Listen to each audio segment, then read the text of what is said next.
الحمدللہ رب العالمین والصلاة والسلام علی محمد الامین اعوذ باللہ من الشیطان الرجیم بسم اللہ الرحمن الرحیم۔ خواتین و حضرات، اس سے پچھلی نشست میں ہم نے تدبر قرآن کے مبادی کا مطالعہ مکمل کر لیا تھا۔ میں بہت مختصر طریقے سے ان مباحث کا خلاصہ بیان کر رہا ہوں تاکہ اجمال کے ساتھ وہ سامنے موجود رہے۔ اس کے بعد ہم تدبر سنت کے مبادی پر بحث شروع کریں گے۔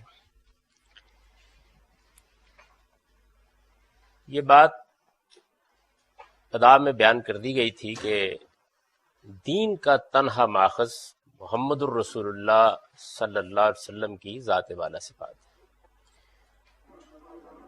اب قیامت تک جس چیز کو ان کی تقریر و تصویب حاصل ہے، جس چیز کو انہوں نے دین قرار دیا ہے، وہی دین ہے۔ نہ اس سے ہٹ کر کسی چیز کو دین قرار دیا جا سکتا ہے، اور نہ ان کی کسی بات کو اب قیامت تک کوئی دوسرا شخص رد کرنے کی جسارت کر سکتا ہے۔ ہم نے یہ بیان کیا تھا کہ رسالت میں آپ صلی اللہ علیہ وسلم سے یہ دین ہم کو دو صورتوں میں ملا ہے، قرآن مجید، سنت۔ قرآن مجید کیا ہے، اس کی ایک تعریف اس میں بیان کر دی گئی تھی۔ سنت کیا ہے، اس کے بارے میں بھی ایک جامع و مانع تعریف ابتدا میں آپ حضرات کے سامنے آ گئی تھی۔ اس کے ساتھ ایک مفصل فہرست بھی ابتدا ہی میں بیان کر دی گئی، جس میں یہ بتایا گیا ہے کہ وہ کیا چیزیں ہیں جن کو سنن کی حیثیت حاصل ہے۔ سنت کے معاملے میں چونکہ ایک بحث حدیث کی بھی پیدا ہوتی ہے، تو حدیث کا مقام کیا ہے، وہ کس لحاظ سے دینی امور سے متعلق ہوتی ہے، ایک مختصر پیراگراف اس کے بارے میں بھی ہم نے ابتدا میں پڑھ لیا تھا۔ پھر یہ جملہ لکھا گیا تھا کہ قرآن مجید، سنت اور حدیث یہ تینوں محل تدبر ہیں، لہٰذا ان کے بارے میں صحیح نقطہ نظر پر قائم رہنے کے لیے جو چیزیں ہمارے نزدیک ہر صاحب علم کے پیش نظر رہنی چاہیے، وہ ایک ترتیب کے ساتھ ہم یہاں بیان کریں گے۔ اس میں پہلی بحث تدبر قرآن کے مبادی کی تھی۔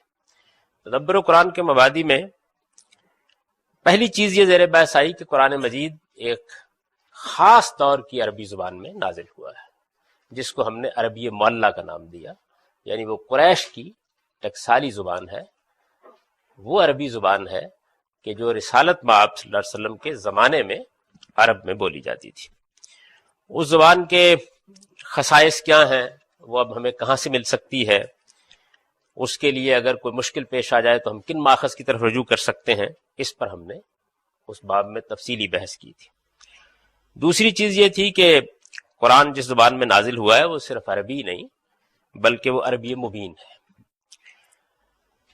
لہٰذا اس میں ہم نے اس چیز کو اسٹیبلش کیا کہ جب یہ بات قرآن مجید کے بارے میں بالکل واضح ہے تو پھر قرآن کا کوئی لفظ اور کوئی اسلوب بھی اپنے مفہوم کے اعتبار سے شاذ نہیں ہو سکتا۔ یہ سب معروف زبان ہے، اس لیے کہ قرآن کا اپنا کہنا یہ ہے کہ وہ واضح عربی زبان میں نازل ہوا ہے۔ اس کی کچھ مثالیں بھی زیر بحث آئیں، اور بعض دوسرے نقطہ ہے نظر جو اس معاملے میں پیش کیے جاتے ہیں، ان پر ہم نے مختصر تنقید بھی کی۔ تیسری چیز اسلوب کی ندرت تھی، یعنی قرآن مجید کا اسلوب کیا ہے، کیا صنف ہے جو اس میں اختیار کی گئی ہے۔ تو ہم نے یہ دیکھا کہ اگر کسی چیز کے اس کو قریب رکھا جا سکتا ہے تو وہ خطابت کی صنف ہے۔ خطابت کی صنف اگر ہے تو پھر اس کے بعد اس سے کچھ چیزیں لازم آتی ہیں، ہم نے ان کو بیان کیا۔ ایک یہ چیز اس سے لازم آتی تھی کہ قرآن کو سمجھنے کے لیے اس کے ماحول کو سمجھنے کی کوشش کی جائے۔ اس سے مراد کیا ہے، اس پر ایک تفصیلی بحث ہم اس سے پہلے پڑھ چکے ہیں۔ دوسرے یہ کہ ہر مقام پر اس کے خطاب کا رخ معین کیا جائے، اس سے کیا مراد ہے، اس کا بھی ہم نے تفصیلی مطالعہ کیا۔ تیسرے یہ کہ اس کے عام و خاص میں امتیاز کیا جائے، اس سے کیا کیا نتائج نکلتے ہیں، کیا فرق واقع ہوتا ہے، اس پر بڑی تفصیلی گفتگو ہم کر چکے ہیں۔ چوتھی چیز یہ تھی کہ قرآن میزان اور فرقان ہے، یعنی اس نے اپنی یہ حیثیت خود بیان کر دی ہے کہ دین کے معاملے میں اس کی حکومت قائم ہے۔ جو آدمی اس کو نہیں مانتا اس کا معاملہ الگ ہے، لیکن جو اس کو مانتا ہے اس کے لیے یہ ماننا ناگزیر ہے کہ قرآن مجید ہی اب یہ قرار دے گا کہ کس چیز کو قبول کرنا ہے، کس کو قبول نہیں کرنا ہے۔ وہ ایک اتھارٹی کی حیثیت رکھتا ہے اور حق و باطل کے لیے فیصلہ کن حیثیت اسی کو حاصل ہے۔ اس پر ہم نے تفصیلی بحث کی اور پھر اس پر کچھ سوالات اٹھائے کہ جب ایک آدمی علمی طریقے سے اس بحث کا مطالعہ کرتا ہے تو ہم نے یہ دیکھا کہ اس میں چند سوالات ایسے ہیں جو اس کے لیے باعث تردد ہو سکتے ہیں۔ قرأتوں کا اختلاف، اس کو ہم نے تفصیل کے ساتھ موضوع بحث بنایا۔ قرآن مجید میں جو الفاظ اور اسالیب استعمال کیے گئے ہیں کیا ان کی دلالت بالکل قطعی ہے یا اس کے بارے میں کوئی شک و شبہ پیدا ہو جاتا ہے، کوئی ظن و گمان کی نوبت آ جاتی ہے، اس کا بھی ہم نے مطالعہ کیا۔ پھر یہ کہ قرآن مجید کے بارے میں یہ بات کہی جاتی ہے کہ اس کی بعض آیات محکم ہیں، بعض متشابہ ہیں، اس سے کیا مراد ہے اور اس سے کیا ہمارے اس بنیادی مقدمے پر تو کوئی اثر نہیں پڑتا، اس کو ہم نے دیکھا۔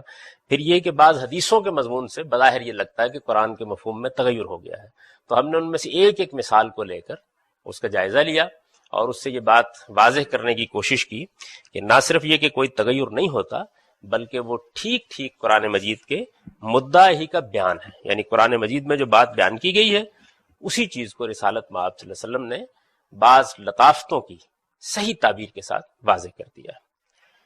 اس کے بعد پانچویں چیز یہ موضوع بحث بنی کہ قرآن مجید ایک کتاب متشابہ ہے، یعنی اس نے چند مضامین ہیں جن مضامین کو مختلف اسالیب سے بیان کیا ہے۔ اس کا جو نتیجہ نکلا ہے وہ یہ ہے کہ وہ اپنے بہت سے مفاہیم بلکہ اپنی زبان کے بارے میں بھی خود ایک ماخذ بن گیا ہے، کیونکہ ایک مضمون کو جب مختلف انداز میں آپ بیان کریں گے تو کہیں اجمال ہوگا، کہیں تفصیل ہوگی۔ یہی چیز ہے جس کو تصریف قرآن مجید کہتا ہے، اور اسی سے یہ اصول نکلتا ہے کہ القرآن یفسر بعضہ بعضا، قرآن مجید خود اپنی تفسیر کر دیتا ہے۔ یہ چیز بھی تفصیل کے ساتھ اس میں موضوع بحث ہوئی۔ چھٹی چیز یہ تھی کہ قرآن جس چیز دین کو پیش کرتا ہے اس کی وہ پہلی نہیں بلکہ آخری کتاب ہے۔ اس کا کیا نتیجہ نکلتا ہے، اس کی کیا معنی ہے؟ تو اس میں ہم نے یہ دیکھا کہ قرآن مجید کے پس منظر میں اصل میں وہ پوری تاریخ ہے جس کو اگر ملحوظ نہ رکھا جائے تو اس کے مدعا کو سمجھنے میں بڑی غلطیاں لگ سکتی ہیں۔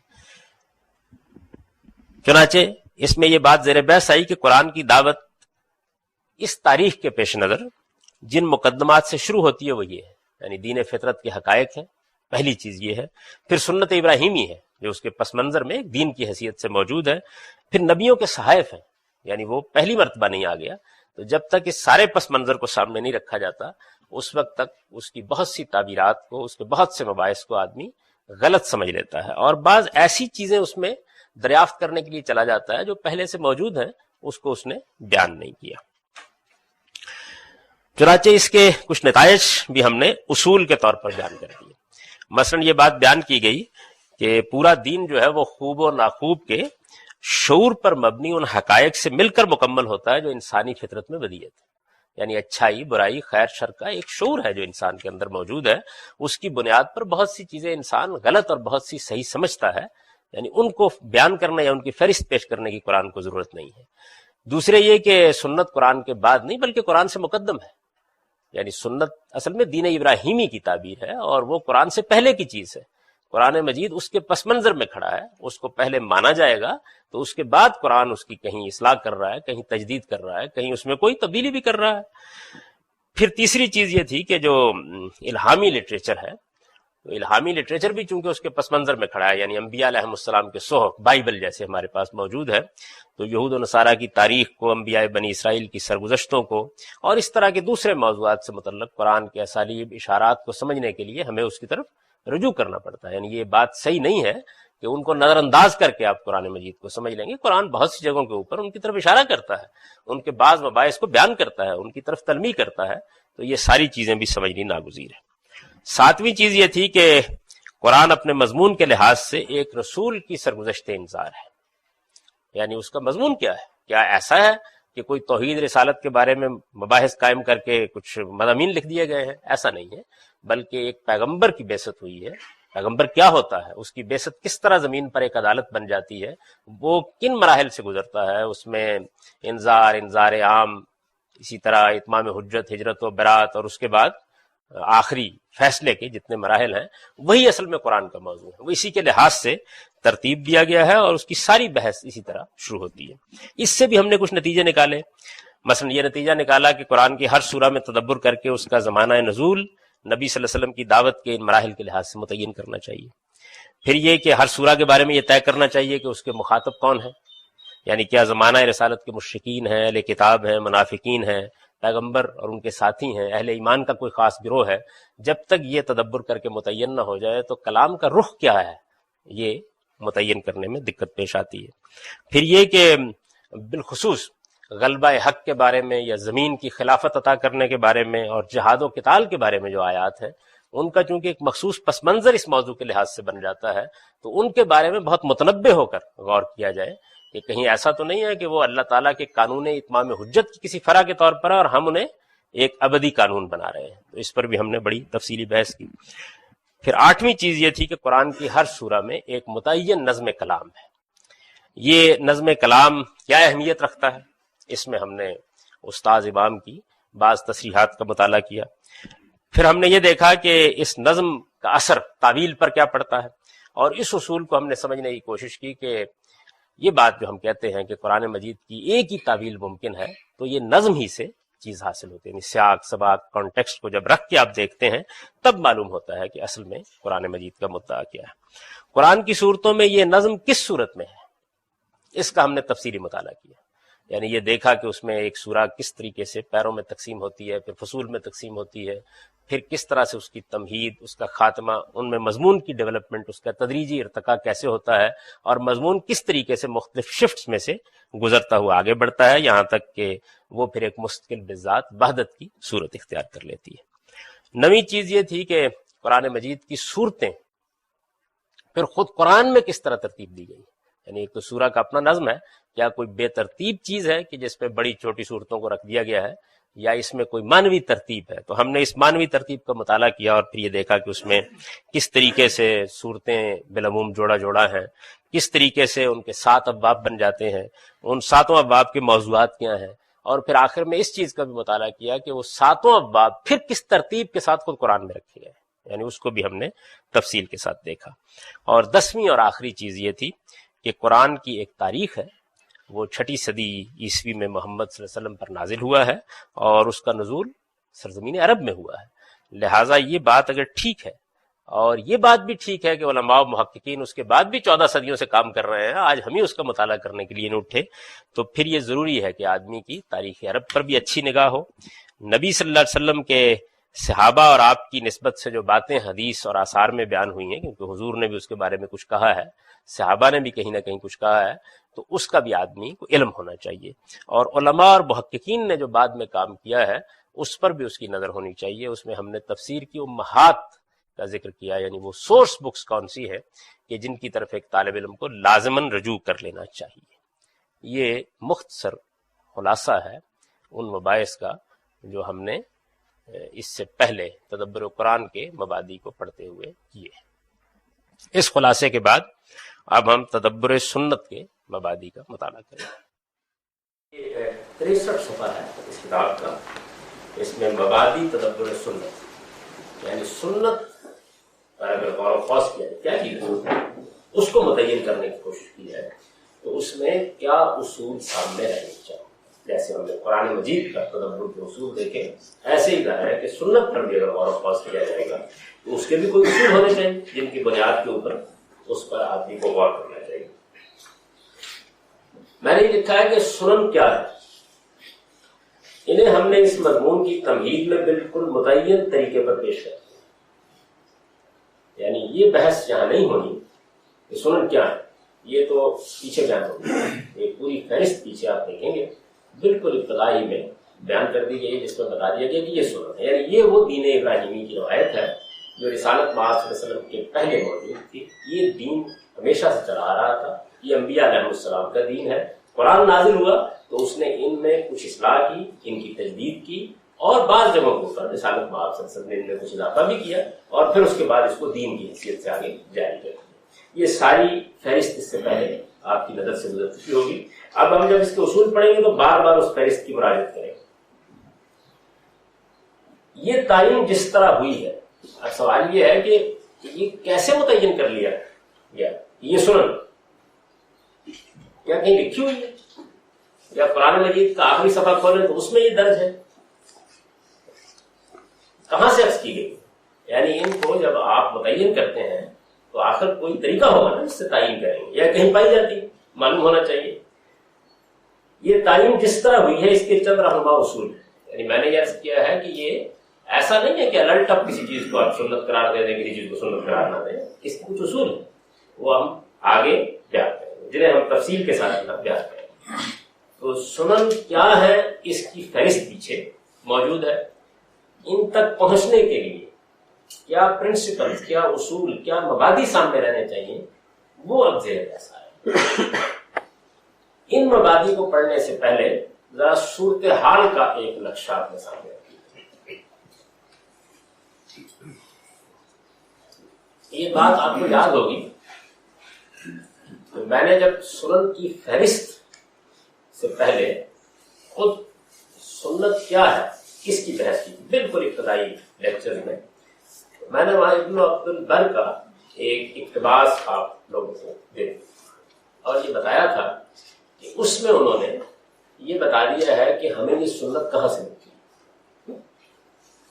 یہ بات بھی آپ کو یاد ہوگی، اس میں انہوں نے یہ کہا تھا کہ اس کا سب سے پہلا ذریعہ تو امت کا اجماع ہے۔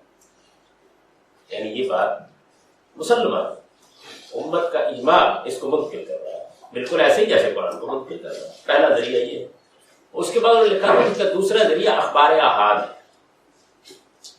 یعنی اخبار احاد اس اصطلاح سے اب آپ لوگ واقف ہو چکے ہیں، حدیث کو فنی اصطلاح میں اخبار احاد کہا جاتا ہے۔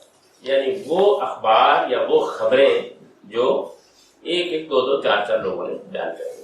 اس میں احاد کا مطلب اگرچہ ایک ہے لیکن یہ اصطلاح ہے، احادی ہوتے ہیں، چار پانچ آدمی نے بیان کر دیا تو یہ کہتے ہیں کہ جب تک یہ تواتر کی حد کو نہیں پہنچی اس وقت تک یہی۔ آگے ہم حدیث کے تدبر کے مبادی پڑھیں گے تو ان اصطلاحات سے مزید واقف ہوں گے۔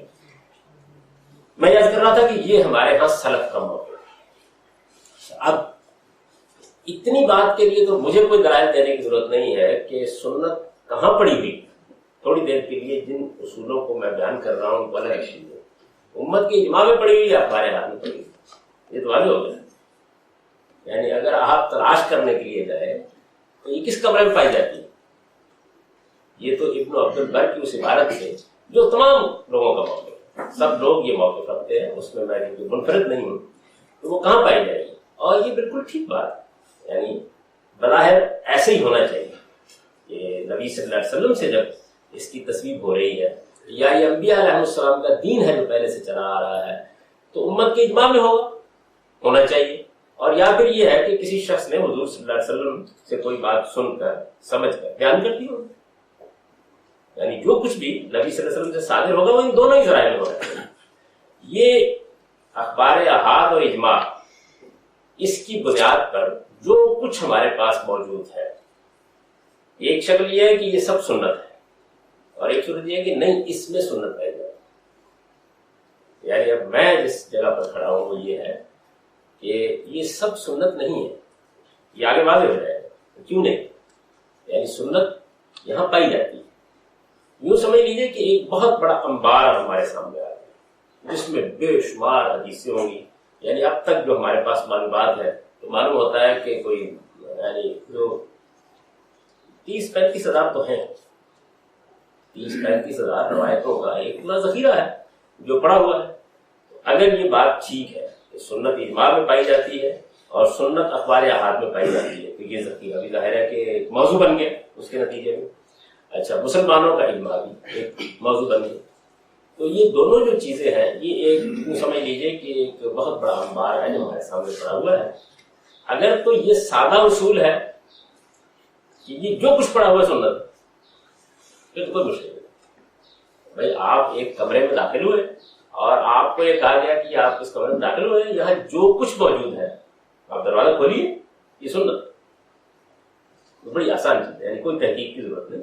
اس کے بعد تو صرف ایک ہی کام کرنا پڑے گا، اور وہ یہ ہے کہ جو کچھ اجماع سے آپ کو ملے اس کو بھی سراخوں پر رکھیے، اور جو کچھ آپ کو اخبار احاد میں ملے اس کو بھی آپ سراخوں کے اوپر رکھیے. اس سے کیا مسائل پیدا ہوتے ہیں یہ ابھی موضوع بحث ہے، وہ آگے جب اصول زیر بحث آ جائیں گے تو زیر بحث آ جائے گا. تو میں یہ گزارش کر رہا تھا کہ ایک طریقہ یہ ہے کہ آپ سنت تلاش کرنے نکلے تھے گھر سے،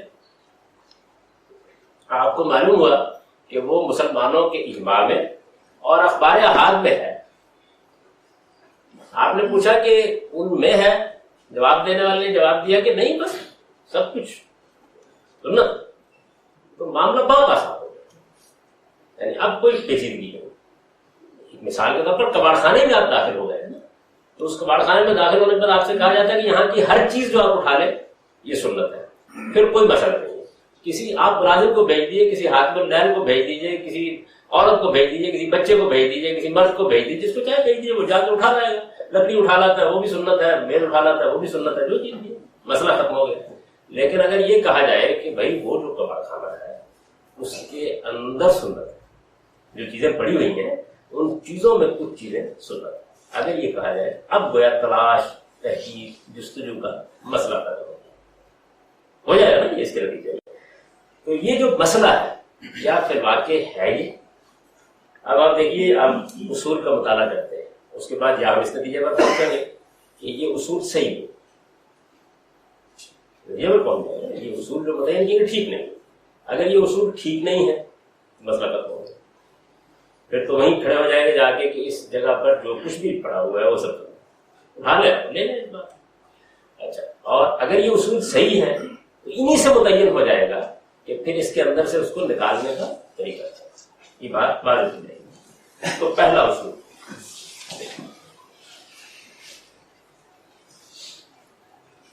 پہلا اصول یہ ہے کہ سنت صرف وہی چیز ہو سکتی ہے جو اپنی نوعیت کے لحاظ سے دین ہو یا نبی صلی اللہ علیہ وسلم نے اسے دین قرار دیا. یعنی سنت صرف وہی چیز ہو سکتی ہے جو اپنی نوعیت کے لحاظ سے دین ہو یا نبی صلی اللہ علیہ وسلم نے اسے دین قرار دیا. دیکھیے نا، اگر یہ اصول صحیح ہے، اب جو کچھ پڑا ہوا ہے اخبار احاد میں اجماع میں، یا تو وہ سب دین ہے تو پھر بھی مسئلہ ختم ہو جائے گا. اگر وہ سب دین نہیں ہے تو پہلے ہی اصول نے تلاش و جستجو کی ایک دنیا ہمارے سامنے. اب یہ بھی طے کرنا پڑے گا کہ دین کیا ہوتا ہے، اور یہ بھی طے کرنا پڑے گا کہ نبی صلی اللہ علیہ وسلم جس چیز کو دین قرار دیں گے اس کی کیا نوعیت ہے. یہ ہو جائے گا، پہلا ہی مسئلہ یہ پیدا ہو جائے گا. تو یہ بات کہ جو کچھ بھی اس کمرے میں پڑا ہوا ہے، یعنی اجماع اور اخبار احاد دونوں کا مجموعہ، یہ سنت ہے. یا اس بات کو ہمارے قدیم اہل علم مانتے ہیں؟ یعنی اگر وہ مان لیں چلیے پھر بھی آسانی ہو جاتی ہے. کیا وہ مانتے ہیں؟ تو میں آپ سے کہتا ہوں، دیکھیے شاہ ولی اللہ جو ہمارے ہندوستان کے جلیل القدر عالم ہیں اور جن کی یہ حیثیت تسلیم کی گئی ہے کہ وہ ہمارے قدیم علم کے چند بڑے لوگ ہیں، انہوں نے یہ بحث اٹھائی ہے باقاعدہ حجت اللہ تعالی. یہ بحث اٹھائی کہ کیا ایسا ہے کہ رسالت میں آپ صلی اللہ علیہ وسلم سے جو کچھ ملتا ہے سنت ہوتا ہے. بحث ہوتا ہے. اس بحث کو کا کچھ خلاصہ میں آپ کے سامنے انہی کے الفاظ میں رکھ دیتا ہوں. وہ کہتے ہیں اعلم انما روی عن النبی صلی اللہ علیہ وسلم ودبن فی کتب الحدیث علی قسمین احدہما ما سبیلہ سبیل تبلیغ الرسالہ. یہ بات ہر شخص کو جان لینی چاہیے کہ رسول اللہ صلی اللہ علیہ وسلم سے جو کچھ روایت ہوا ہے کسی بھی ذریعے سے ملا ہو، اور جو یہ حدیث کی کتابوں میں مرتب کر دیا گیا حدیث کی صورت میں، وہی بات ہو گئی نا. یعنی اصل میں ذخیرہ تو وہی ہے سارا کا سارا. جو کچھ ہمارے سامنے ان صورتوں میں موجود ہے یہ دو قسموں کا ہے. یعنی انہوں نے اس بحث کی سزا جان کی، یہ دو قسموں کا ہے. احدہما ما سبیلہ سبیل تبلیغ الرسالہ. پہلی چیز وہ ہے کہ جس کو حضور دنیا تک پہنچانے کے لیے آئے، جو آپ کی رسالت کا مقصود تھا، وہ کیا ہے. اس کے بعد انہوں نے اس کی ایک تفصیل کی. وہ تفصیل وہی ہے جس کو میں نے دو لفظوں میں بیان کر دیا ہے کہ یا وہ دین ہو اور یا حضور صلی اللہ علیہ وسلم نے دین قرار دیا. مثلا دیکھیں وہ لکھتے ہیں کہ منہ علوم المعاد، یعنی اس میں ہماری آخرت کے معاملات دے رہا ہے. وہ کیسے سمجھیں گے؟ یہ دین کا موضوع ہے، یعنی یہ بات کہ آخرت کا کیا مسئلہ ہے. وہ عجائب الملکوت، خدا کی بادشاہی کیسے کام کرتی ہے، اس کے کیا اصول ہے، کیا سنن ہے جن پر وہ قائم ہے. وہ حاضر کلو مستند الوحی، کہتے ہیں کہ یہ ظاہر ہے کہ یہ سب کچھ جو ہے یہ ایک امی شخصیت کو خود نہیں معلوم ہوا، یہ وحی سے ملا، اس کی بنیاد وہی ہے. ومن ہو شرائع و ضبط للعبادات و اتفاقات، اور اسی کا ایک حصہ وہ چیزیں ہیں جس میں عبادات کو مثلا ایک قانون کی صورت دی گئی یا وہ دین کی تفسیر کر رہے ہیں. اچھا، اسی طریقے سے وہ چیزیں کہ جو سیاست، معیشت، معاشرت کے بارے میں اللہ تعالیٰ کے دین میں بطور دین مقرر کی گئی وہ اس میں شامل ہے. وجوہ ضبط المذکورہ فیما سبق، وہ یہ کہتے ہیں کہ پہلی چیز میں تو سب کچھ حضور نے وحی سے حفظ کیا ہے، لیکن اس دوسرے حصے میں وہ حاضر بعض و مستند الوحی و بعض و مستند الاجتہاد، یعنی یہ جو حصہ ہے جس میں سیاست، معیشت کے بہت سے معاملات زیر بحث آئے ہیں، اس میں وحی سے بھی آپ کو رہنمائی ملی ہے اور آپ نے اجتہاد بھی کیا ہے. وہ اجتہادہ صلی اللہ علیہ وسلم بمنزلۃ الوحی، اور حضور صلی اللہ علیہ وسلم کا اجتہاد بھی وہی ہے، اس لیے کہ خدا کی اس کو تصویر حاصل ہو جاتی ہے. بس آپ نے کوئی نتیجہ نکالا، بیان کیا، اللہ نے اس کی تصویر کر دی. آگے انہوں نے اس کی مزید کچھ تفصیلات کی ہیں، یعنی بات ہوئی جس کو میں نے وہاں بیان کر دیا اس طریقے سے، یا وہ دین ہونا چاہیے اپنی ذات میں، اپنی نوعیت میں، اور یا وہ حضور نے اس کو دین قرار دیا ہو. وثانی ہر مالیسا من باب تبلیغ الرسالہ، وہ کہتے ہیں دوسری چیز وہ ہے کہ جس کا رسالت کے مقاصد سے، اس کی تبلیغ سے، اس کی دعوت سے کوئی تعلق ہی نہیں. وفیہ قولہ صلی اللہ علیہ وسلم، شاہ ولی اللہ یہ لکھتے ہیں کہ اسی کے بارے میں حضور نے یہ فرمایا تھا کہ انما انا بشر، میں ایک انسان ہوں. اذا امرتکم بشیء من دینکم فخذوہ بھی، جب میں دین کے بارے میں کوئی بات تم کو بتاؤں تو اس کو لو، میں یہ بتانے کے لیے آیا ہوں. وَإِذَا أَمَرْتُكُمْ بِشَيْءٍ مِّن رَّأْيٍ فَإِنَّمَا أَنَا بَشَرٌ، اور جب میں دین کے علاوہ کسی معاملے میں کوئی بات بیان کرتا ہوں، کوئی رائے دیتا ہوں، تو میں بھی ایک انسان ہوں، میں بھی ایک انسان ہوں. وَقَوْلُهُ صلی اللہ علیہ وسلم فی قصۃ تعبیر النخل، اور اس میں ان پہ مثال دی ہے کہ وہ جو ایک مشہور واقعہ پیش آ گیا تھا مدینے میں، جس میں لوگ کھجور کو گاگا لگاتے تھے، پیوند لگاتے تھے، اور حضور نے اس پر تبصرہ کیا. لوگوں نے اس کو پیوند لگانا چھوڑ دیا، اس سے پھل خراب ہو گئے. تو لوگ آپ کے پاس آئے، اس موقع پر آپ نے لوگوں کو توجہ دلائی اور یہ کہا کہ میں نے ایک رائے قائم کی تھی، دے دی. ولا تؤاخذونی بالظن، یعنی میری جو آراء ہے، میرے جو نقطہ نظر ہے، میرا کوئی گمان ہے، اس پر تم میرا مواخذہ نہ کرو. ولیکن اذا حدثتکم من اللہ شیئا، لیکن جب میں اللہ کی طرف سے کوئی بات تم کو پہنچاتا ہوں تو فخذوہ بھی، اس کو، یعنی یہ بات حضور نے اس موقع پر شاہ صاحب نے اس کو بیان کیا. پھر انہوں نے آگے یہ بتایا ہے کہ اسی میں فمن الطب، یعنی اسی قبیل میں جس کی حضور دین کی حیثیت سے تبلیغ کرنے نہیں آئے تھے. یہ کچھ طبی نسخے ہیں، آپ نے سنے ہوں گے، طب نبوی نہ ہوگا نا کبھی، ہوگا یہ بھی اسی قبیل کی چیز ہے. یعنی نبی صلی اللہ علیہ وسلم بھی ظاہر ہے کہ ایک پس منظر رکھتے تھے، ایک تجربہ رکھتے تھے، ایک قوم میں پیدا ہوئے، اور ہر قوم میں بزرگ بتایا کرتے ہیں کہ بھائی بچے کو یہ گٹی کھلا دینا، اس سے یہ سال ٹھیک ہو جائے گی. تو شاہ صاحب نے اس کی مثال دی فمن الطب. اچھا، پھر وہ کہتے ہیں من ہو باب قولہ صلی اللہ علیہ وسلم علیکم بالعدم الاکرہ، کہ اسی طرح کی چیزیں بعض حضور صلی اللہ علیہ وسلم نے بعض موقعوں پر اپنے قبائلی پس منظر کے تجربات بیان کیے. مثال کے طور پر آپ نے کہا کہ بھائی گھوڑا لینا ہو نا، تو گھوڑا جو ہے وہ سیاہ بھی ہونا چاہیے اور سفید ماتھے والا، یہ ایک حدیث میں آیا ہے. تو آپ کہتے ہیں وہ مستند تجربہ، یعنی یہ جو ہے اس کا ماخذ وحی نہیں ہے، رسالت نہیں ہے، دین نہیں ہے، یہ تجربے کی چیز. انسان بہت سے تجربات اپنے بزرگوں سے حاصل کرتا ہے، ان کی بنیاد پر ایک بات کہتا ہے. وَمِنْهُ مَا فَعَلَهُ النَّبِيُّ صلی اللہ علیہ وسلم عَلَى سَبِيلِ الْعَادَةِ دُونَ الْعِبَادَةِ، اسی میں وہ بہت سی چیزیں ہیں کہ جو حضور نے اللہ کی بندگی یا عبادت کے طور پر نہیں بلکہ انسانی عادات کی حیثیت سے انجام دی. بہت سی وہ چیزیں بھی ہیں. وہ بھی حسب اتفاق. اور بہت سی چیزیں ایسی بھی ہیں کہ جو آپ کی زندگی میں اتفاق پیش آ گئی. دیکھیں ہمارا گیر القدر عالم کتنے اچھے طریقے سے اس کا تجزیہ کر رہا ہے. وہ بھی حسب اتفاق دون القصد، یعنی حضور کا کوئی مقصد نہیں تھا ان کو، لیکن دنیا کے اندر بے شمار واقعات حوادث پیش آتے ہیں جن میں ہم کوئی کام بھی کرتے ہیں، کوئی بات بھی کہتے ہیں، کوئی پیش آ گئے. وَمِنْهُمْ ذَكَرَهُ كَمَا كَانَ يَذْكُرُ قَوْمُهُ. اچھا اسی طرح شاہ صاحب لکھتے ہیں کہ بہت سی چیزیں ایسی ہیں کہ حضور کی قوم میں روایت کے طور پر جاری، وہ کوئی دینی چیزیں نہیں ہیں. نبی صلی اللہ علیہ وسلم نے کس موقع پر بات کرتے ہوئے، گفتگو کرتے ہوئے بیان کر دی کہ حدیث ذرا و حدیث قرافہ، حدیثوں میں آ گئی نا یہ، یعنی کچھ واقعات ہیں جیسے کہانیاں ہوتی ہیں یا کوئی ضرب المثل ہوتی ہے، قوموں کے اندر بے شمار چیزیں ہیں. تو انہوں نے کہا کہ وہ بھی بیان ہو گئی ہیں، تو اب ان کو بھی آپ اٹھائیں گے کہ کیونکہ حدیث میں سنت ہے تو وہ بھی عکس کر رہے ہیں. تو ایسا نہیں ہے. یعنی حضور نے اپنے زمانے میں ایک زندہ انسان کی حیثیت سے کوئی قصہ بھی سنایا ہے، کوئی کہانی بھی سنائی ہے، کوئی بات بھی کر دی ہے، کوئی تجربہ بھی بیان کر دیا ہے، یہ سب ہے.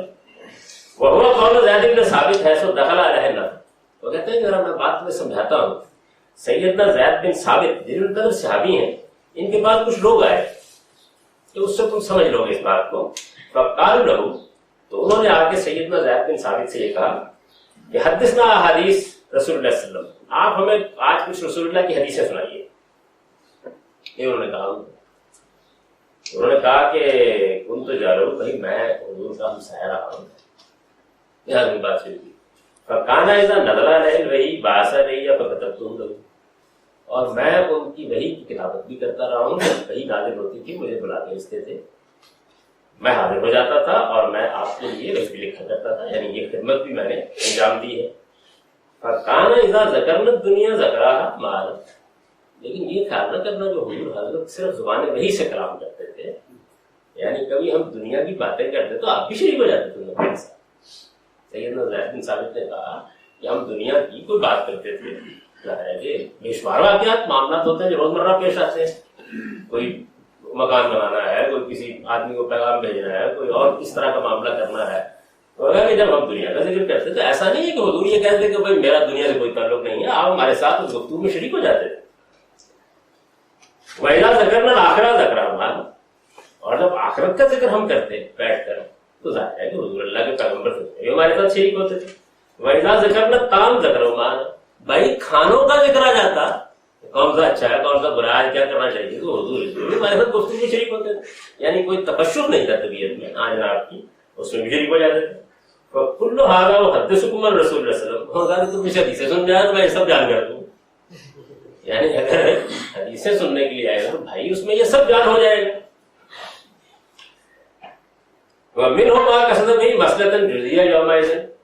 شاہ صاحب بڑی عمدہ بات بیان کی. انہوں نے کہا کہ یہ اس سے بھی کچھ اندازہ ہو گیا ہوگا کہ حضور جو کچھ بھی فرماتے ہیں اور حدیث میں بیان ہو جاتا ہے سارا سنت اور دین نہیں ہوتا. انہوں نے کہا بہت سی چیزیں ایسی ہیں کہ جو اس وقت کی مصلحت کے لحاظ سے حضور نے کی ہوں، یعنی اپنے دینی مقاصد کو حاصل کرنے کے لیے. ظاہر ہے کہ ایک معاشرے کے اندر آپ کام کر رہے تھے تو بہت سی چیزیں اس میں بھی تو کی ہو. مثلا دین نے حکم دے دیا کہ تم لڑو، جنگ کرو، تو جنگ کی اسٹریٹجی بنائی ہوگی نا کوئی. اس کا کیا تعلق ہے دین سے؟ دین کا اس سے تعلق ہے کہ ظلم کے خلاف آپ کو جنگ کا حکم دیا گیا، لیکن اس کی اسٹریٹجی بنانے کے لیے بیٹھ گئے ہیں تو یہ تو اس وقت کے حالات کے لحاظ سے ہوگا نا. تو اس کو انہوں نے بیان کیا کہ بہت سی چیزیں ایسی جن میں حضور نے کسی مسئلے کے جزئی کا قصد کیا ہے، یعنی کوئی اس وقت چیز ہے. وَلَيْسَ مِنَ الْأُمُورِ الْلَازِمَةِ لِجَمِيعِ الْأُمَّةِ، یعنی وہ چیزیں نہیں ہیں کہ گویا امت کے لیے آپ نے ان کو لازم کر دیا.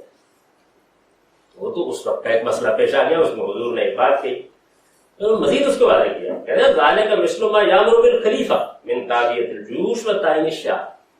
بھائی یہ تمہارا آپ جو خلیفہ ہے، حکمران ہے، یہ بھی تو کرتا ہے یہ سارے کام، تو اس کے نتیجے میں دین ہو جاتا ہے.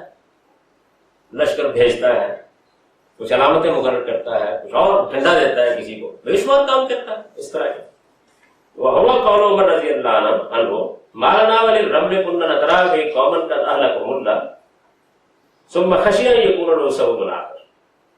کہتے ہیں کہ اس کی ایک مثال سیدنا عمر کا ایک معاملہ بھی جس میں وہ متردد سے ہو گئے. آپ لوگوں میں جنہوں نے حج کیا ہے وہ اس بات سے واقف ہوں گے کہ حج میں جب ہم طواف کرتے ہیں تو طواف کرتے ہوئے کچھ چکر ایسے ہوتے ہیں جس میں رمل کیا جاتا ہے، یعنی اس میں ذرا آپ سینہ اپنا بھی کرتے ہیں. تو حضرت عمر رضی اللہ عنہ کو اس معاملے میں تردد تھا کہ یہ کیا ہے، یعنی یہ پہلے نہیں ہوتا، نبی صلی اللہ علیہ وسلم کے زمانے میں صحابہ نہیں. تو یہ کہتے ہیں کہ بھائی یہ تو اس وقت کیونکہ ہم لوگ کہتے تھے کرنے کے لیے، قریش کے ساتھ ہمارا مقابلہ تھا، تو ایک طرح سے ذرا اپنی شان شوکت دکھانے کے لیے ہم نے کر لیا، تو اس کا دین سے نہیں کر لیتے رمل. اور پھر وہ یہ کہتے ہیں کہ بھائی ہو سکتا ہے میری رائے غلط ہو اور اس کا کوئی اور سبب ہو، بھی ہو سکتا ہے، لیکن میرا بتا یہ یعنی وہ اس معاملے میں ایک معاملہ اچھا کیوں متردد تھے، اس لیے کہ اس میں دنیاوی پہلو یا جزوی مسئلے ہیں، اور چونکہ عبادت کی چیز ہے تو یہ دونوں ہے. مثلا نماز میں کوئی کام کیا گیا تو یہ مسئلہ ہو جائے گا اس کے نتیجے میں. تو یہ ایک مسئلہ تھا جس کے بارے میں وہ کچھ متردد ہوتے تھے. یہ اسی وجہ سے ہوتے تھے نا کہ اگر تو معاملہ ایک جزوی مصلحت کا ہے، اس وقت کی ایک ضرورت ہے، تو ختم ہو گئی بات. اور کیا نبی صلی اللہ علیہ وسلم نے یہ ترمیم کر دی ہے حج کے مناسک؟ تو یہ ان کے ہاں ایک تردد چیز رہی، وہ یہ بیان کرتے ہیں. وقت ہونے لگا کثیروں من الاحکام علیہ کے قول صلی اللہ علیہ وسلم. تو پھر شاہ صاحب کہتے ہیں کہ بے شمار ایسے احکام میں تمہیں بتاؤں گا آگے چل کے. آگے چونکہ ان کی پوری کتاب ہے نا پورے دین پر، یہ جیسے میری کتاب ہے ایسے ہی کتاب پورے دین پر. تو وہ یہ بیان کرتے ہیں کہ آگے بہت سے میں تمہیں بتاؤں گا ایسے احکام کے جو حدیثوں میں آتے ہیں. مثلا من قتل قتیلا فلہ سجن، آدمی نے جنگ میں ایک حدیث ہے کہ کسی آدمی کو مار ڈالا، قتل کر دیا، تو حضور نے کہا کہ بھائی جو اس کے جسم پر ذرا ہے، تلوار ہے، ڈھال ہے، اسی کی اس کا دین ذکر کرتے. حدیث تو ہے نا، یہ اس زمانے کے لحاظ سے ظاہر ہے کہ فوجیوں کو تنخواہ نہیں دی جاتی تھی، تو ایک طریقہ مقرر کر دیا. یہ مسئلے کے جزئی ہے، اس وقت پیش آ گئے. پھر کہتے ہیں من ہو حکم و قضاء خاص، کہ اسی قبیل میں حضور کے فیصلے ہیں. ایک مقدمہ آپ کے سامنے آ گیا تو آپ کیا کریں گے وہاں؟ وہی نمک آنا یا طویل فی البینات کا رحمان، اس میں آپ ظاہر ہے کہ گواہیاں لیں گے، آپ کسی سے قسم لیں گے، ایک مقدمے کی پوری کاروائی ہوگی. اور اس میں بھی حضور کو باتیں بعض اوقات بیان کر دیتے ہیں. مثلاً وہ کہتے ہیں کہ وہ قول صلی اللہ علیہ وسلم نے علی رضی اللہ عنہ، حضرت علی کو مثال کے طور پر ایک حدیث ہے جس میں حضور نے کہا الشاہد یرا ما لا یرا ہے، کہ بھائی بات یہ ہے کہ جو گواہ اس وقت موجود ہوتا ہے وہ تو وہ کچھ دیکھ لیتا ہے نا کہ جو میں آپ تو نہیں دیکھ سکتا. ایک معقول بات ہے لیکن صدیق سے کہتا ہے ایک جج یہ بیان کر رہا ہے کہ کیا کیا جا سکتا ہے، یعنی میں اپنے نقطہ نظر کے مطابق تو فیصلہ نہیں کر سکتا نا، گواہی کو دیکھوں گا کہ وہ کیا کہہ رہا ہے.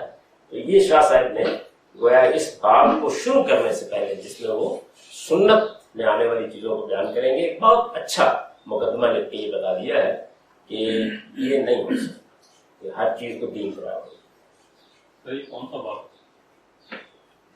مشکل سوال کرتے ہیں. یہ جناب المبعث السابع، اس میں شاہ صاحب تقسیم کیا نا انہوں نے بعض بحثوں کے لیے کہتے ہیں 7ویں بحث ہے المبعث السابع، مبعث و استنباط الشرائع من حدیث النبی صلی اللہ علیہ وسلم. اور اس میں باب بیان اقسام علوم النبی صلی اللہ علیہ وسلم ہے. بالکل ابتدا میں انہوں نے اس باب کی شروع میں بحث کر دی. میرے پاس جو یہ نسخہ ہے اس کی پہلی جلد کے 271 صفحے پر ہے. حضرت عمر کا تردد کیسے؟ حج کو پڑھیں گے تو کر لیں گے اس کو. یہ تو ابھی تو آپ کو یہ بتانا مقصود ہے کہ یہ جو میں نے ایک جملہ لکھ دیا ہے یہ کوئی نادر بات نہیں ہے. بعض صوفی مزاج قسم کے لوگوں کا بھی مسئلہ ہے، اور بعض دین سے ناواقف لوگ جو عام طور پر دین کی مسلک پر بیٹھ جاتے ہیں کیا کہ طب نبی بھی دین، نسخہ بھی دین. یہ جلیل القدر علماء کا نہیں، شاہ صاحب نے بڑی تفصیل سے اس کو بیان. اپنی نوعیت کے لحاظ سے دین ہو یا رسول کے سلسلے میں دین قرار دیا، ان دو باتوں میں کیا فرق ہے؟ جی میں بھی واضح کر دیتا ہوں.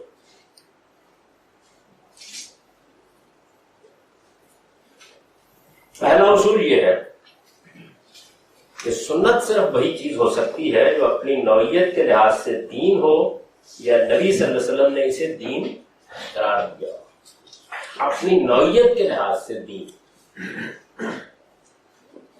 مثال کے طور پر دیکھیے نماز، آپ کو بتایا جاتا ہے کہ نماز پڑھیں، کوئی تردد ہوتا ہے اس معاملے میں کہ یہ دین کی چیز ہے، یہ ہے نوعیت کے لحاظ سے.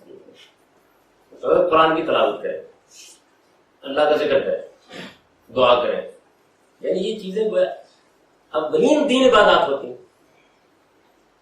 حج کریں تو اب حج کے بارے میں یہ کوئی بحث نہیں پیدا ہو جاتی کہ یہ کیا مسئلہ ہے, تو اپنی نوعیت کے لحاظ دین ہوتا ہے, وہاں بحث کی ضرورت ہوتی ہے. عام طور پر عبادات اس میں ہے یا آخرت کی بھلائی کے متعلق کوئی چیز ہے تو ظاہر ہے کہ واضح ہے بالکل, جیسے شاہ صاحب نے بھی بیان کیا. تو اپنی نوعیت کے لحاظ سے دین یعنی جس کے بارے میں یہ پوچھنے کی ضرورت نہیں ہے, ایک بات. دوسرے یہ کہ دین کا مقصد تزکیہ ہے, یہ بات ہم پیچھے پڑ چکے ہیں. اس مقصد کو حاصل کرنے کی چیز ہے, تو مقصد کو حاصل کرنے کی تزکیہ کو پاکیزگی حاصل کرنا, اپنے آپ کو اپنے پروردگار کے مرضیات کی طرف نشو و نما دینا اور پاکیزگی حاصل کرنا. تو مثال کے طور پر اخلاق کی طہارت کی چیزیں, جھوٹ نہ بولے, بددیانتی نہ کرے, خیانت نہ کرے, تو یہ اپنی نوعیت کے لحاظ سے دین, اس لیے کہ اخلاق کے تزکیے کے لیے تو دین ہے, یعنی اس کے لیے ضرورت نہیں ہے کہ کوئی دلائل دیے جائے. جب یہ کہا جاتا ہے کہ آپ جھوٹ نہیں بولیں تو یہی تو دین ہے. دین اسی لیے ہے. یا مثلا آپ کو کہا جاتا ہے اللہ کو مانیے, یا یہ کہا جاتا ہے کہ آپ شرک نہ کیجیے, تو ان چیزوں کے بارے میں بحث نہیں پیدا ہوتی. اچھا, اسی طرح جسمانی تطہیر کی چیزیں, یعنی مثال کے طور پر کسی آدمی سے کہا جاتا ہے کہ بھائی آپ اپنے بال موم کر رکھیے یا ختنہ کیجیے, تو یہ جسمانی تطہیر ہے, دین کے مقاصد میں ہے. جسم کو پاکیزہ بننا ہے, اخلاق کو پاکیزہ بننا, دونوں چیزیں جو ہے مسئلہ ہے. لیکن مثال کے طور پر اب اسی میں ایک چیز دے دیجیے کہ جسمانی تطہیر کی کوئی چیز ہے, اصول میں تو بالکل ٹھیک ہے, لیکن اس کا ریلیشن نہیں بات کا سمجھ میں آ رہا, یعنی ایسا ہو سکتا ہے نا کسی چیز میں, تو پھر نبی صلی اللہ علیہ وسلم یا انبیاء اس کو واضح کر دیتے ہیں, تو یہ نبی کا اس کو دین کراتے ہیں, یعنی مقصد وہی رہے گا. اس مقصد کے اندر ایک چیز کو میں آپ بیان کرتے ہی سمجھ لیتے ہیں کہ یہ دین ہے, اور ایک چیز کے بارے میں ہمیں کچھ وہ سمجھ میں آ جاتا ہے جب بیان کر دیا جاتا ہے یہ ہونا چاہیے تھا دین, لیکن اس میں بحث اختلاف پیدا ہو سکتا ہے. پلٹ کر دیکھیے جس کی وہی مثال, جیسے ناخن تراشی. اچھا, وہی مثال جو ہے تو مرنے دے دی, یعنی رمل کرنا جو ہے وہ چونکہ عبادت کے اندر ایک چیز ہے تو اس لحاظ سے دیکھیں دین, لیکن وہ کہتے ہیں کہ نہیں یہ تو اصل میں مسئلہ ہو گیا تھا کہ ہم لوگ جب آئے ہیں تو ان کا حال بہت برا ہوا تھا, مدینے میں رہ رہے تھے, سارے لوگ ہی بالکل کمزور اور ضعیف تھے, تو حضور نے کہا اور صحابہ نے وہ نہیں کہا, تو وہ کہتے ہیں کہ یہ ایسی چیز ہے کہ جو دین نہیں ہو سکتی. تو یہ ہے وہ مسئلہ. اس میں اگر مثال کے طور پر رسول اللہ کے سامنے وہ یہ سوال رکھتے تھے اور حضور یہ کہتے کہ یہ دین ہے تو یہ دین کرا دیں, یعنی تردد دور ہو گیا. تو ایسا بہت سی چیزوں کے بارے میں, بہت سی کیا بہت تھوڑی چیزوں کے بارے میں یہ بحث بھی کہیں کہیں آپ دیکھیں گے ہو جائے گی. مطلب اس کا یہ ہے, تو جو چیزیں اخلاقی تزکیے کی ہیں, جسمانی تزکیے کی ہیں, عبادات سے متعلق ہے, آخرت سے متعلق ہے, ان میں یہ بحث عام طور پر پیدا نہیں, لیکن انہی میں کسی موقع کے اوپر کوئی چیز ایسی آ جاتی ہے کہ جس میں تھوڑا سا گرے ایریا ہوتا ہے, تو وہاں اللہ کا پیغمبر یا انبیاء علیہ السلام اس کو واضح کر دیتے ہیں. جس کی ایک بڑی سادہ مثال ختنہ ہے, یعنی انبیاء علیہ السلام اپنے اجماع سے اس کو دین قرار سمجھانا بڑا مشکل ہے. ختنہ کرنے کا دین سے زیادہ ہے نا یہ بات. اب جب انہوں نے قرار دے دیا تو ہم بتا سکتے ہیں کہ مقصد کیا ہے, یہ ایک بالکل الگ چیز ہے. یا مثال کے طور پر آپ دیکھیے کہ جانوروں ہی کا کھانا پینا ہے, تو اس کے معاملے میں بڑی بحث ہو جاتی ہے. یعنی اللہ تعالیٰ اگر نہ بتاتے سور کے بارے میں تو فیصلہ نہیں ہو سکتا کھانا ہے. اگرچہ ہم انہوں نے بتا دیا ہے تو ہم سمجھ سکتے ہیں کہ کیوں, جیسے کہ میں اس پر گفتگو کر چکا ہوں. تو یہ میں چند مثالیں دے دوں, اور ظاہر ہے کہ ہم جب سنت پر گفتگو کریں گے تو بہت سی مثالیں تو اس میں زیر بحث آئیں گی. پہلا اصول یہ ہے کہ سنت صرف وہی چیز ہو سکتی ہے جو اپنی نوعیت کے لحاظ سے دین ہو یا نبی صلی اللہ علیہ وسلم نے اسے دین قرار دیا ہو. یعنی اپنی نوعیت کے لحاظ سے دین ہوگی تو پھر تو اصل میں اس اصول کو اپلائی کرنے کی ضرورت ہی نہیں ہوگی نا, میں آپ سب جان لیں گے. لیکن اگر نبی صلی اللہ علیہ وسلم نے دین قرار دیا اس کیٹیگری میں آ جائیں گی تو پھر ظاہر ہے کہ ہمیں نبی صلی اللہ علیہ وسلم کے اس کو دین قرار دینے پر امت کی اجماع کی دلیل پیش کرنی پڑے گی. یہ ہو جائے گا نا اس کے اندر. سر یہ کیوں ضروری ہے جی, یہ ضروری کیوں ہے کہ امت کے اجماع کی دلیل پیش کرنی؟ یہ بھی آگے صبر کر لیجیے. پہلا اصول یہ ہے کہ سنت صرف وہی چیز ہو سکتی ہے جو اپنی نوعیت کے لحاظ سے دین ہو یا نبی صلی اللہ علیہ وسلم نے اسے دین قرار دیا ہو. ان کے سوال کے جواب پہلا یہ مان لیجیے کہ ابھی چونکہ ہم نے تو سارے اصول اپنے واضح نہیں کیے تو یہ مان لیجیے کہ اچھا ہی جس کو حدیث میں دین قرار دیا, یعنی نبی صلی اللہ علیہ وسلم کا قرار تو دلانا پڑے گا نا. تھوڑی دیر کے لیے مان کے آگے چلیے دیکھتے ہیں. قرآن اس معاملے میں بالکل واضح ہے کہ اللہ تعالیٰ کے نبی اس کا دین پہنچانے ہی کے لیے مبعوث ہوئے، یعنی اللہ کے پیغمبر لوگوں کو طب کے نسخے بتانے کے لیے مبعوث نہیں ہوئے، کون سا گھوڑا خریدنا چاہیے یہ بتانے کے لیے مبعوث نہیں ہوئے، رات کو سوتے وقت بتی بجانی چاہیے یا نہیں بجانی چاہیے یہ بتانے کے لیے مبعوث نہیں ہوئے، چارپائی بننی چاہیے یا نہیں بننی چاہیے اس کا طریقہ کیا ہے یہ بتانے کے لیے مبعوث نہیں ہوئے، ایٹم بم بنانے کا کیا طریقہ ہے یہ بتانا بھی ان کا مقصد نہیں، کھجور کو گابا لگانا ہے یا نہیں لگانا، پیوند لگانا ہے نہیں لگانا، زراعت کیسے کرنی ہے یہ اس مقصد کے لیے وہ نہیں ہے، زرع بنانے کا کیا طریقہ ہے یہ بھی ان کا کام نہیں، یعنی یہ وہ کام کرنے کے لیے وہ اللہ کا دین بتانے کے لیے، ان کے علم و عمل کا دائرہ یہی تھا، اس کے علاوہ اصلاً کسی چیز سے انہیں کوئی دلچسپی نہیں، یعنی ظاہر ہے کہ زندگی کی دلچسپیاں تو موجود ہوتی ہیں، ان کو بھی ایک انسان کی حیثیت سے زندگی بسر کرنا ہوتی ہے، لیکن وہ جس منصب پر کھڑے تھے اس کے لحاظ سے اصلاً ان کی دلچسپی یہی تھی جس کو شاہ صاحب نے بیان کیا تبلیغ الرسالہ، بھائی جو ان کو پیغام دیا گیا اس پیغام کو پہنچانا ہے اللہ کی طرف سے، وہ دین ہے۔ اس میں شبہ نہیں کہ اپنی حیثیت نبوی کے ساتھ، یعنی ہر پیغمبر جو ہے اس کو اللہ پیغمبر جب بناتا ہے تو اس کی ایک حیثیت نبوی ہے، نبی کی حیثیت ہے، اپنی اس حیثیت نبوی کے ساتھ وہ ابراہیم بن آزر بھی تھے، یعنی آزر کے بیٹے، آزر ایک شخص ہے جس کے بیٹے تھے ابراہیم، ایسا نہیں کہ آسمان سے وہ فرشتہ نازل ہو گیا، وہ ابراہیم بن آزر بھی تھے، موسیٰ بن عمران اور عیسیٰ بن مریم بھی تھے، اور محمد بن عبداللہ بھی، یعنی ان کی ایک شخصی حیثیت تھی، موجود تھی، لیکن اپنی اس حیثیت میں انہوں نے لوگوں سے کبھی کوئی مطالبہ نہیں، یعنی اس حیثیت میں جو کچھ انہوں نے کہا ویسے ہی کہا جیسے میں آپ بھی کہتے ہیں، جو انہوں نے مطالبہ کیا ہے یا خدا کا پیغام پہنچایا ہے یا ہم کو ماننے کے لیے کہا ہے وہ دین ہے جس کو پہنچایا جائے۔ ان کے تمام مطالبات صرف اس حیثیت سے تھے کہ وہ اللہ کے نبی ہیں، اور نبی کی حیثیت سے جو چیز انہیں دی گئی وہ دین اور صرف دین ہے جسے لوگوں تک پہنچانا ہی ان کی اصل ذمہ داری ہے۔ اس کو قرآن میں بیان کیا ہے، شرع لکم من الدین ما وصی بہ نوحا والذی اوحینا الیک وما وصینا بہ ابراہیم وموسیٰ وعیسیٰ ان اقیموا الدین ولا تتفرقوا، یعنی اس نے تمہارے لیے وہی دین مقرر کیا ہے، پیغمبر دین لے کر آئے، کون سا دین؟ جس کا حکم اس نے نوح کو دیا، جس کی وہی ہے پیغمبر ہم نے تمہاری طرف کی ہے، جس کی ہدایت ہم نے ابراہیم، موسیٰ اور عیسیٰ کو فرمائی، اس تاکید کے ساتھ کہ اپنی زندگی میں اس دین کو قائم رکھو اور اس کا تفرقہ پیدا کرو، یہ وہ مینڈیٹ ہے، اس کے ساتھ پیغمبر آئے، طب کے نسخے بتانے کے لیے نہیں۔ چنانچہ یہ معلوم ہے کہ رسول اللہ صلی اللہ علیہ وسلم نے جنگ میں تیر، تلوار اور اس طرح کے دوسرے اسلحے استعمال کیے ہیں، اونٹوں پر سفر کیا ہے، مسجد بنائی ہے تو اس کی چھت کھجور کے تنوں سے پاٹی ہے، اپنے تمدن کے لحاظ سے بعض کھانے کھائے ہیں اور ان میں سے کسی کو پسند اور کسی کو ناپسند کیا ہے، پہلے لوگ کدو کھانا سنت، اس کو سنت کہتا ہے، ایک خاص بذاقتہ کا لباس پہنا ہے، ظاہر ہے کہ آپ ایک علاقے میں پیدا ہوئے تھے، جو عرب تو اس وقت پہنا جاتا تھا، اور جس کے انتخاب میں آپ کے شخصی ذوق کو بھی دخل، یعنی آدمی اپنے علاقے میں جو لباس رائج ہوتا ہے پہنتا ہے، اور اس میں ظاہر ہے کہ اس کے اپنے شخصی ذوق کا تو بھی کر لیتا ہے کچھ، لیکن ان میں سے کوئی چیز بھی سنت نہیں ہے، اور نہ کوئی صاحب علم سے سنت کہنے کے لیے تیار ہو سکتا ہے۔ میں شاہ صاحب کا موقف سناتا ہوں، وہی ہماری جلیل القدر علماء کا موقف ہے، مسجدوں میں کوئی ابلہ بیٹھا ہوا اس سے مختلف بات کر رہا ہے، یا کوئی صوفی کسی خانقاہ میں کوئی اور بات کر رہا ہو تو ایک الگ چیز ہے، یہ بالکل مسلمہ بات ہے۔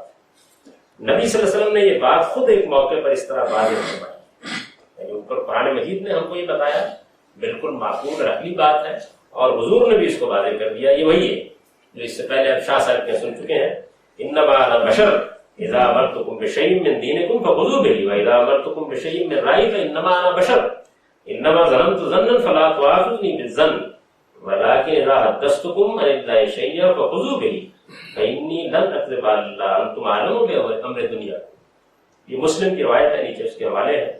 میں بھی ایک انسان ہی ہوں، جب میں تمہارے دین کے متعلق کوئی حکم دوں تو اسے لے لو، اور جب میں اپنی رائے سے کچھ کہوں تو میری حیثیت بھی اس سے زیادہ کچھ نہیں کہ میں ایک انسان ہوں۔ میں نے اندازے سے ایک بات کہی تھی، تم اس طرح کی باتوں کو نہ لو جو گمان اور رائے پر مبنی ہو، ہاں جب میں اللہ تعالیٰ کی طرف سے کچھ کہوں تو اسے لے لو، اس لیے کہ میں اللہ پر کبھی جھوٹ نہ باندھوں گا، تم اپنے دنیوی معاملات کو بہتر کرو، یہ حضور نے خود کہا۔ تو پہلی چیز جو ہے وہ کہ آپ حدیث کے ذخیرہ اٹھائیں اور اٹھا کر ہر چیز کو کہیں یہ سنت ہے نہیں، پہلا سب سے پہلا سوال یہ ہوگا کہ وہ دین ہے. اس کے ساتھ اس نشست کو ہم ختم کرنا ہے. اب کیونکہ 8 بجے تو 8:30 بجے نماز کا کیا وقت ہے جناب؟ 8:15 بجے.